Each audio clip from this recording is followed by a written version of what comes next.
Hello students, मैं हूँ साक्षी विश्नोई और स्वागत करती हूँ आपका मैग्नेट ब्रेन्स पर, जो प्रोवाइड करता है 4 to 12 क्लास तक के सारे सब्जेक्ट्स के वीडियोस बिल्कुल free of cost. So students, आज हम आपके इंट्रोडक्टरी माइक्रो इकोनॉमिक्स का चैप्टर 2 जो कि है theory of consumer behaviour start करेंगे। थ्योरी ऑफ कंज्यूमर बिहेवियर क्या होता है, ये चीज़ तो हम देखेंगे ही जैसे जैसे हम चैप्टर में आगे बढ़ते जाएंगे कि क्या होती है, क्या थ्योरीज होती हैं, कंज्यूमर बिहेवियर क्या होता है, कंज्यूमर बिहेवियर की क्या थ्योरीज होती है, वो हम पता कर लेंगे। लेकिन उसके पहले हम ये तो देख लें कि कंज्यूमर क्या होता है। हमारे चैप्टर का नाम है भाई थ्योरी ऑफ कंज्यूमर बिहेवियर, तो हमें पता भी तो होना चाहिए कंज्यूमर क्या होता है, राइट। सो कंज्यूमर क्या होता है? A consumer is one who buys goods and services for satisfaction of wants. Consumer एक वो इंसान है, कंज्यूमर एक वो पर्सन है जो कि गुड्स एंड सर्विसेज खरीदता है। क्यों खरीदता है? ताकि जो उसके वांट्स हैं वो सेटिस्फाई हो सके, ताकि जो उसके वांट्स हैं, जो उसे चाहिए, वो फुलफिल हो सके। फॉर एग्जाम्पल, आप लोग कंज्यूमर हैं, ओके। आपके क्या वांट्स हैं? आपके वांट्स हैं कि आपको कोई ड्रेस चाहिए, ओके। आपके वांट्स हैं कि आपको कोई वॉच चाहिए, शूज चाहिए, मोबाइल चाहिए, एक्सेट्रा। ये आपके कुछ वांट्स हैं, मतलब ये चीज़ें आपको चाहिए। तो एज ए कंज्यूमर आप क्या करेंगे? आप जाएंगे मार्केट में, आप इन चीज़ों को परचेज करेंगे। इन चीज़ों को परचेज करने से क्या होगा? आपकी जो वांट्स है वो फुलफिल हो जाएंगी, आपकी जो नीड्स है वो फुलफिल हो जाएंगी। आपने एक ड्रेस ले ली, फिर आपको थोड़ी शांति होगी कि हाँ मेरे पास ये ड्रेस है, अभी मैं जब भी पार्टी में जाऊँगा तो मैं ये पहन के जाऊँगा, या मैं कहीं ट्रिप पे जाऊँगा तो मैं ये पहन के जाऊँगा। आपके पास ड्रेस हो गई, आपको थोड़ा शांति है कि ओके अब मेरे पास है। जब तक ये ड्रेस आपके पास नहीं थी तब तक आपको लगी हुई थी मुझे चाहिए, मुझे एक ड्रेस खरीदनी है, मुझे एक पेयर ऑफ क्लोथ खरीदना है। ये चीज़ थी वो आपका क्योंकि वांट था। आप गए मार्केट में, आपने ये ड्रेस परचेज की, आपका वांट फुलफिल हो गया। सो आप सेटिस्फाइड हैं अब कि ओके अब मेरे पास मेरे जो वांट्स हैं वो फुलफिल हो गए। आपको वॉच खरीदनी थी, आपने वॉच ले ली, शूज़, मोबाइल। एक कंज्यूमर क्यों खरीदता है चीज़ें? ताकि जो उसके वांट्स है वो सेटिस्फाई हो सके, है ना। जैसे कि आपने ड्रेस खरीदी तो आपका जो वांट था वो सेटिस्फाई हो गया। तो consumer is one who buys goods and services for satisfaction of wants. और कोई खास मोटिव होता नहीं है कंज्यूमर का गुड्स एंड सर्विसेज परचेज करने का, राइट। जो एसेंशियल कमोडिटीज होती है, जैसे कि जो फूड स्टफ होते हैं, वो भी क्यों खरीदता है कंज्यूमर? क्योंकि वो उसकी वांट है। उसे भूख लगेगी तो उसे कुछ चाहिए होगा, वो उसकी वांट हुई ना, उसके पेट को कुछ खाने के लिए चाहिए, वो उसको नीड है कि उसे कुछ खाना है, तो वो एक वांट हुई। वो गए, उसने फूड खरीदा, उसने खाया, उसकी जो वांट थी वो कंप्लीट हो गई, वो सेटिस्फाइड है अब। सो ऐसा कंज्यूमर वो पर्सन है जो कि गुड्स एंड सर्विसेज खरीदता है फॉर सेटिस्फैक्शन ऑफ वांट्स, ठीक। कंज्यूमर के क्या इंपॉर्टेंस होते हैं? कंज्यूमर क्यों इंपॉर्टेंट है? उसके कुछ इंपॉर्टेंस होते होंगे। किस काम आएगा कंज्यूमर? सिर्फ आपके लिए नहीं, आप एक कंज्यूमर हैं, आपने गुड्स खरीद लिया, आप सेटिस्फाइड हो गए, इसके अलावा भी तो कुछ काम होगा ना कंज्यूमर का। सिर्फ ऐसा थोड़ी ना जाएगा, परचेज करेगा और हो गया काम खत्म। उसके जो इम्पोर्टेंस है वो क्या है? Create demand for various product. एक कंज्यूमर सिर्फ एक गुड तो कंज्यूम करता नहीं है। आप लोग हैं, आपको ड्रेस भी चाहिए, आपको वॉच भी चाहिए, आपको मोबाइल भी चाहिए, आपको बाइक भी चाहिए। कितने सारे वांट्स हैं आपके, ये सारे वांट्स अलग अलग हैं। ये सारे जो वांट्स हैं वो डिमांड क्रिएट कर रहे हैं। आपको चाहिए मतलब आप जाएंगे उस चीज़ को परचेज करने या उस चीज़ की इंक्वायरी करने की क्या ये मार्केट में अवेलेबल है। तो ये क्या कर रहा है? ये डिमांड क्रिएट कर रहा है, राइट। एंड वेरियस प्रोडक्ट्स की डिमांड क्रिएट कर रहा है। सिर्फ ऐसा नहीं कि पूरी इकोनॉमी में जितने लोग हैं उन सबको सिर्फ कपड़े ही चाहिए। इफ अगर सबको कपड़े चाहिए होते तो दूसरी कोई कमोडिटी होती ही नहीं हमारी इकोनॉमी में, बट ऐसा नहीं है। हम देखते हैं कितनी नंबर ऑफ कमोडिटीज़ हैं। सो वो क्यों है? क्योंकि जो हमारा कंज्यूमर है, जो आप लोग हैं, वो सब मिलके अलग अलग प्रोडक्ट्स की डिमांड करते हैं। जैसे कि we have 3 consumers and 2 products, okay. Consumer A, consumer B, consumer C. और वीट और राइस है। जो कंज्यूमर है उसको सिर्फ वीट चाहिए, उसको कोई मतलब नहीं है कि इस इकोनॉमी में राइस प्रोड्यूस हो रहा है या नहीं हो रहा है उसे, क्योंकि राइस चाहिए ही नहीं।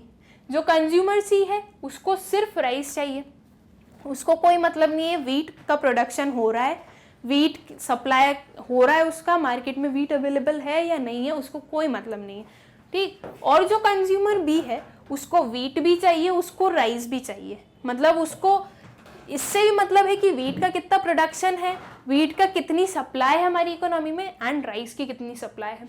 तो यहाँ पे हमने देखा कि जो 3 कंज्यूमर है वो 2 अलग अलग प्रोडक्ट्स की डिमांड कर रहे हैं।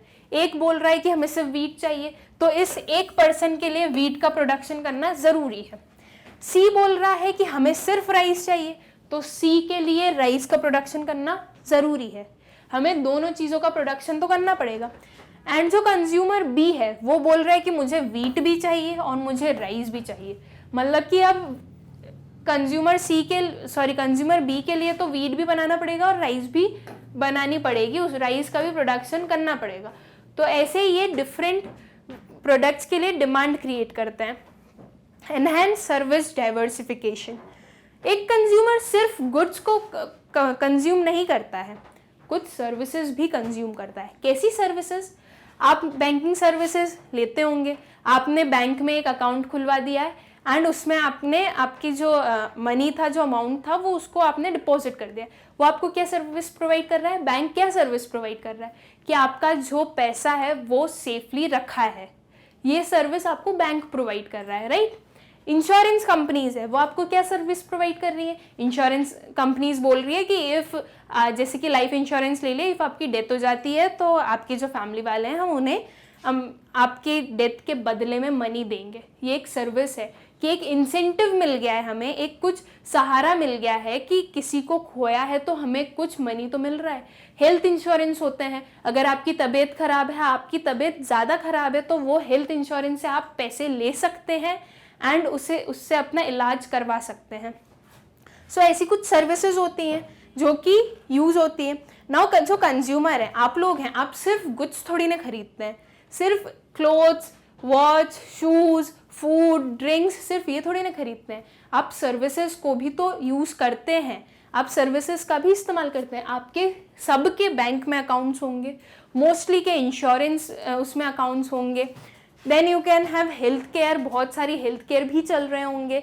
ऐसी जो सर्विसेज हैं उनका यूज़ आप भी करते हैं, बिकॉज आपकी सर्विसेज की डिमांड बढ़ाते हैं आप, तो जो सर्विसेज है वो डाइवर्सिफाइड होती है, मतलब कि वो सर्विसेज में और एनहेंसमेंट होता है और अच्छे से उसमें पॉलिसीज बनाई जाती है ताकि वो आपको बेस्ट सर्विस प्रोवाइड कर सके। एनहांस सर्विस डाइवर्सिफिकेशन, और डिफरेंट सर्विसेज को लाया जाता है मार्केट में। Apart from consumption of goods, consumer consumes large variety of services also. Services like healthcare, banking, insurance services, etc. ठीक। Now increase demand for consumer goods. जो consumer है वो consumer goods की डिमांड बढ़ाता है। Obviously एक consumer goods की demand बढ़ाएगा। कंज्यूमर जाके कैपिटल गुड्स तो खरीदेगा नहीं। कैपिटल गुड्स क्या होते हैं स्टूडेंट्स? याद होना चाहिए आपको, कैपिटल गुड्स वो गुड्स होते हैं जो कि एक प्रोड्यूसर यूज करता है फर्दर प्रोडक्शन में, जैसे कि मशीनरीज, ये जो होते हैं वो हमारे कैपिटल गुड्स होते हैं। तो एक जो कंज्यूमर है, जो आप लोग हैं, वो आप लोग जाके मशीनरीज तो खरीदेंगे नहीं। आप लोगों को मशीनरीज का क्या काम? आप कोई प्रोडक्शन प्रोसेस थोड़ी ना कर रहे हैं, सो आप लोग मशीनरीज नहीं खरीदेंगे। आप लोगों की क्या डिमांड होगी? आप लोग कंज्यूमर गुड्स खरीदेंगे। So increase demand for consumer goods. Consumer goods को हम 2 पार्ट्स में डिवाइड कर सकते हैं, durable goods and non durable goods. Durable goods वो गुड्स होते हैं जिनकी life span more than 3 years होती है, मोर देन 3 ईयर्स, जो 3 साल से ज़्यादा चलते हैं, ऐसे गुड्स को हम ड्यूरेबल गुड्स कहते हैं। जैसे कि जो आपके इलेक्ट्रॉनिक्स होते हैं, टीवी, फ्रिज, एसी, कूलर, ये जो इलेक्ट्रॉनिक्स होते हैं इनकी जो लाइफ होती है वो मोर देन 3 ईयर्स होती है, राइट। सो ऐसे गुड्स को हम ड्यूरेबल गुड्स कहते हैं। And non durable goods, durable goods क्या हुए? 3 साल से ज़्यादा उनकी लाइफ होगी, तो नॉन ड्यूरेबल क्या होंगे? इसका अपोजिट हो जाएगा, बिकॉज उसके आगे नॉन लग गया है। इसके आगे नॉन लग गया है तो ये ड्यूरेबल का अपोजिट हो जाएगा। जिसकी लाइफ 3 साल से कम हुई वो नॉन ड्यूरेबल गुड्स हो गए। जैसे कि फूड स्टफ ड्रिंक्स, कोई भी खाने का आइटम है तो वो 3 साल से ज़्यादा थोड़ी ना चलता है, वो थोड़े टाइम में उनकी एक्सपायरी डेट होती है एंड वो खराब हो जाता है। सो ये नॉन ड्यूरेबल गुड्स हैं। सो कंज्यूमर गुड्स की डिमांड बढ़ाता है कंज्यूमर, वो ड्यूरेबल गुड्स को भी डिमांड करेगा, वो नॉन ड्यूरेबल गुड्स को भी डिमांड करेगा। हमें ड्यूरेबल गुड्स भी हम यूज़ करते हैं। आपके सभी के घर में रेफ्रिजरेटर्स होंगे, बाइक्स होंगी, कार्स होंगी, ये क्या है? ये ड्यूरेबल गुड्स हैं। एंड नॉन ड्यूरेबल गुड्स भी हैं आपके घर पे, फूड्स हैं, ड्रिंक्स हैं, ये क्या है? ये नॉन ड्यूरेबल गुड्स हैं। तो ये दोनों चीज़ की डिमांड एक कंज्यूमर बढ़ाता है। ठीक, तो ये था कि इम्पोर्टेंस ऑफ कंज्यूमर, कंज्यूमर किस चीज़ में इम्पोर्टेंट है, क्या इम्पोर्टेंस होते हैं उसके, वो क्या चीज़ें बेनिफिशियली करता है एक इकोनॉमी के लिए, वो थे हमारे importance of consumer. Okay, now consumer behaviour. I hope आपको ये टर्म तो हो गया क्लियर कि कंज्यूमर क्या होता है। हमारे चैप्टर के जो नेम है उसमें से कि कंज्यूमर क्या होता है। अब कंज्यूमर बिहेवियर क्या होता है हम ये देख लेते हैं। हमें पता है कंज्यूमर क्या होता है। कंज्यूमर वो एक पर्सन है जो कि गुड्स एंड सर्विसेज को खरीदता है ताकि जो उसके वांट्स है वो सेटिस्फाई हो सके, राइट। अब कंज्यूमर बिहेवियर क्या होता है। बिहेवियर का मतलब क्या होता है स्टूडेंट्स? बिहेवियर का मतलब होता है द वे यू एक्ट और बिहेव। वो एक वे जिसमें आप किसी भी चीज को लेके एक्ट करेंगे या बिहेव करेंगे। जैसे कि ठंड है, ठंड का मौसम है अगर, तो आप कैसे एक्ट करेंगे कि आपको ठंडी लग रही है, ये आपका बिहेवियर है, राइट। गर्मी हो रही है, आपको पसीना निकल रहा है, तो आप कैसे रिएक्ट करेंगे, आप कैसे बिहेव करेंगे कि कोई फैन ऑन कर दो, बहुत गर्मी लग रही है, ये आप बिहेव कर रहे हैं, इस तरह से आप एक्सप्रेस कर रहे हैं, राइट। सो बिहेवियर का मतलब क्या होता है? द वे यू एक्ट और behave. Consumer behavior deals with how consumer spend his income among all different goods and services. Consumer behavior वो बताता है कि एक कंज्यूमर अपनी जो पूरी इनकम है उसको डिफरेंट गुड्स एंड सर्विसेज में कैसे डिस्ट्रीब्यूट करता है। मतलब कि जो उसकी इनकम है उस इनकम का कितना पार्ट वो किस गुड के लिए रखता है। फॉर एग्जाम्पल के लिए हम देखते हैं कि एक कंज्यूमर की 1000 रुपीज़ है इनकम। ओके, हम 1000 ही मान रहे हैं कि उसकी इनकम 1000 रुपीज़ है टोटल इनकम। अब उस कंज्यूमर के पास में बहुत सारी चॉइसेस हैं। वो जो कंज्यूमर है वो पार्टी करने जा सकता है, वो एक मूवी देखने जा सकता है, ट्रिप पे जा सकता है, क्लोथ्स खरीद सकता है, या फूड डिनर पे, लंच पे जा सकता है अपने फ्रेंड्स के साथ में, अपनी फैमिली के साथ में।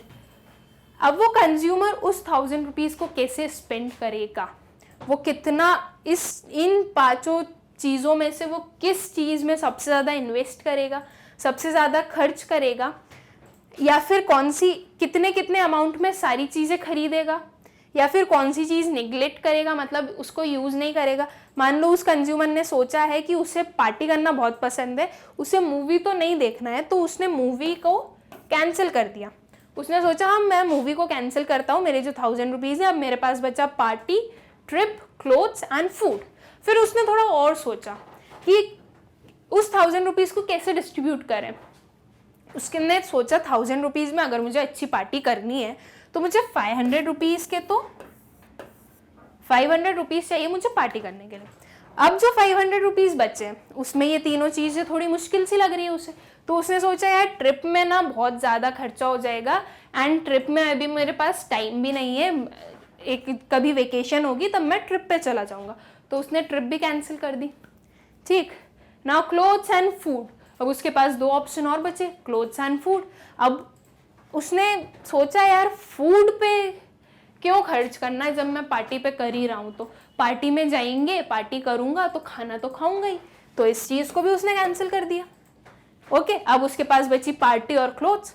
क्लोथ्स तो खरीदने हैं यार, क्लोथ्स की कमी हो गई है, अभी बहुत नया स्टॉक आया तो उसे क्लोथ्स तो खरीदने हैं, तो उसने बाकी के जो 500 थे वो उसने क्लोथ्स पे इन्वेस्ट कर दिए, उसने क्लोथ्स पे लगा दिए। तो उसने कैसे बिहेव किया, क्या एक्ट किया उसने इस 1000 रुपीज़ को डिस्ट्रीब्यूट करने में। उसने इसके पास इतने सारे ऑप्शंस थे, उसने जो ऑप्शन ज़रूरी नहीं थे उनको कैंसिल किए एंड जो बहुत ज़रूरी थे उनको लिए उसने सोचा पार्टी कर लेता हूँ 500 से एंड 500 के क्लोथ्स खरीद लेता हूँ. सो ये एक वे था कि वो उसने कैसे रिएक्ट किया कि इस 1000 रुपीज़ को कैसे स्पेंड किया जाए. So this is consumer behaviour. How consumer spend his income, उसकी इनकम को कैसे स्पेंड करता है सारे डिफरेंट गुड्स एंड सर्विसेज में. Fine. Now study of consumer behaviour. अब कंज्यूमर का कुछ बिहेवियर है तो उसकी पढ़ाई भी तो करनी पड़ेगी. कैसे पता चलेगा हमें कि कंज्यूमर का बिहेवियर क्या है, कैसी चीज़ों में वो कैसे रिएक्ट कर रहा है, ये चीज़ तो हमें पता करनी पड़ेगी ना. So study of consumer behaviour को हम 2 पार्ट्स में डिवाइड करते हैं, cardinal utility approach and ordinal utility approach. Okay, हम 2 वे से कंज्यूमर के बिहेवियर को पढ़ सकते हैं, वो है कार्डिनल और ऑर्डिनल. कार्डिनल का मतलब क्या होता है? कार्डिनल का मतलब होता है किसी भी चीज़ को नंबर्स में डिफाइन करना. नंबर्स जैसे कि 1 2 3, किसी भी चीज़ को नंबर्स में डिफाइन करना उसे हम कार्डिनल कहते हैं. Cardinal utility approach. Cardinal utility approach में हम ये पढ़ेंगे कि कैसे एक कंज्यूमर के बिहेवियर को नंबर्स में डिफाइन किया जा सकता है, expressed in numbers. Okay. Law of diminishing marginal utility, जो कार्डिनल यूटिलिटी अप्रोच है उसके अंदर हम पढ़ेंगे कि law of diminishing marginal utility क्या होती है. अभी डाउट हो रहा होगा, मतलब क्वेश्चंस आ रहे होंगे कि ये law of diminishing marginal utility क्या होती है. सो इस चीज़ को हम अपने नेक्स्ट लेक्चर में पढ़ेंगे कि law of diminishing marginal utility क्या होती है. ये यूटिलिटी का मतलब क्या होता है ये भी हम तब पढ़ेंगे. अभी हमें क्या ध्यान रखना है कि हमारे पास कंज्यूमर बिहेवियर को स्टडी करने के 2 वेज हैं, cardinal utility approach and ordinal utility approach. Cardinal utility approach में हम क्या पढ़ते हैं, कैसे पढ़ते हैं कि नंबर्स में कंज्यूमर बिहेवियर को कैसे डिफाइन किया जाए, उसे हम कार्डिनल यूटिलिटी अप्रोच में पढ़ते हैं. And ordinal utility approach opposite हो गया हमारे कार्डिनल के. यहाँ पे नंबर्स में डिफाइन नहीं किया जाएगा, यहाँ पे प्रेफरेंसेस के बेसिस पे डिफाइन किया जाएगा कि कौन सा गुड या सर्विस एक कंज्यूमर ज़्यादा प्रेफर कर रहा है दूसरे के बदले. वो हम ऑर्डिनल यूटिलिटी अप्रोच में पढ़ेंगे. Expressed according to preferences, indifference curve analysis. Cardinal utility approach को हम इंडिफरेंस कर्व एनालिसिस के थ्रू पढ़ेंगे कि कैसे यूटिलिटी मतलब कि सेटिस्फैक्शन एक कंज्यूमर का कैलकुलेट किया जाता है. वो हम प्रेफरेंसेस के अकॉर्डिंग जब पढ़ेंगे, मतलब ऑर्डिनल यूटिलिटी में जब पढ़ेंगे तो वो हमें इंडिफरेंस कर्व पढ़ाएगा. ओके. सो ये था एक छोटा सा समरी कि आपका कंज्यूमर बिहेवियर कैसे पढ़ा जाता है. हम नेक्स्ट क्लास में देखेंगे कि कार्डिनल यूटिलिटी अप्रोच क्या होती है एंड देन उसके बाद में हम देखेंगे कि ऑर्डिनल यूटिलिटी अप्रोच क्या होती है. Okay, thank you.